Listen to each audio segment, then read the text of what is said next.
इस वक्त की बड़ी खबर उत्तर प्रदेश से आ रही है, जहां विधानसभा चुनाव को लेकर के वहां की तारीखों में परिवर्तन किया गया है। इसी मामले में बातचीत करने के लिए स्टेट कोऑर्डिनेटर राजेश वर्मा हमारे साथ जुड़ चुके हैं। तो राजेश वर्मा जी, आप ये बताइए कि आखिरकार ये मामला क्या है, क्यों ये जो तारीखें हैं इनमें बदलाव किए जा रहे हैं। सबसे पहले चाणक्य न्यूज व्यूअर्स को राजेश वर्मा का नमस्कार।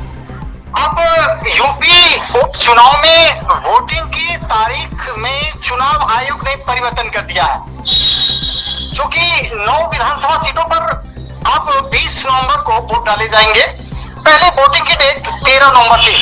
हालांकि नतीजे 23 नवंबर को पहले से तय तारीख पर ही आएंगे। इसके लिए भाजपा और राष्ट्रीय लोकदल ने चुनाव आयोग को पत्र लिखकर वोटिंग की तारीख बदलने की मांग की थी।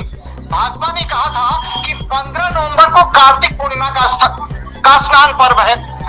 इस दौरान कुंदरकी, मीरापुर, गाजियाबाद, प्रयागराज में मेला होने की वजह से लोग 3 से 4 दिन पहले चले जाते हैं।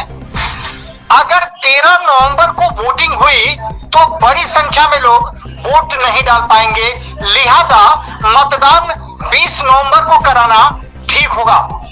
दरअसल चुनाव आयोग ने 15 अक्टूबर को अयोध्या की मिल्कीपुर सीट छोड़ करके बाकी 9 सीटों पर उपचुनाव का ऐलान किया था। चूंकि मिल्कीपुर पर याचिका हाईकोर्ट में विचाराधीन है, इस तरह से 9 सीटों पर जो उपचुनाव होगा अब 20 नवंबर को चुनाव आयोग के द्वारा किया जाएगा 20 नवंबर को, जबकि उसकी परिणामों की गिनती यानी वोटिंग की गिनती नियत तारीख यानी 23 नवंबर को ही होगी। जी तो राजेश वर्मा जी, मेरा एक सवाल और है कि ये जो चुनाव थे ये 13 तारीख को होने थे, जो कि अब 20 तारीख को होने जा रहे हैं। क्या इसके पीछे कोई राजनीतिक दबाव है या फिर कुछ और मामला सामने आ रहा है, या फिर इसमें राजनीतिक दबाव कुछ भी नहीं है। हाँ, क्योंकि आपको पता होना चाहिए कि पूर्वांचल परिक्षेत्र में कार्तिक पूर्णिमा स्नान जो होता है बहुत ही परंपरागत तरीके से मनाया जाता है, और कार्तिक पूर्णिमा के स्नान के साथ साथ वहां पर इन क्षेत्रों में बहुत बड़े विशाल स्नान और मेले का आयोजन किया जाता है, जिस दौरान जहां जहां पर ये वोटिंग होनी है वहां पर 3 से 4 दिन पहले ही मेले लग जाते हैं और लोगों के जाने का तांता चालू हो जाता है।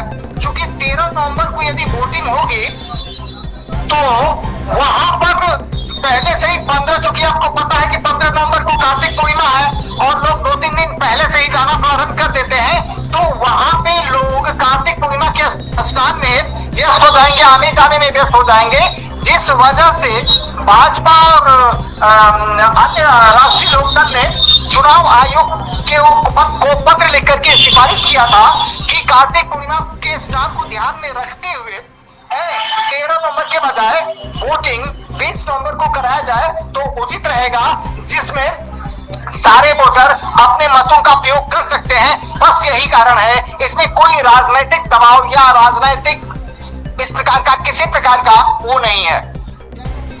सोच सकते हैं ऐसा कुछ भी नहीं है। वास्तव में कार्तिक पूर्णिमा का स्थान पूर्वांचल और अन्य क्षेत्रों में जो गंगा नदी के तट पे होते हैं बहुत महान पर्वों में एक आता है, और इसी को ध्यान में रखते हुए चुनाव आयोग ने 30 नवंबर को मतदान कराने के लिए संतुष्टि किया है। बताएं। हेलो।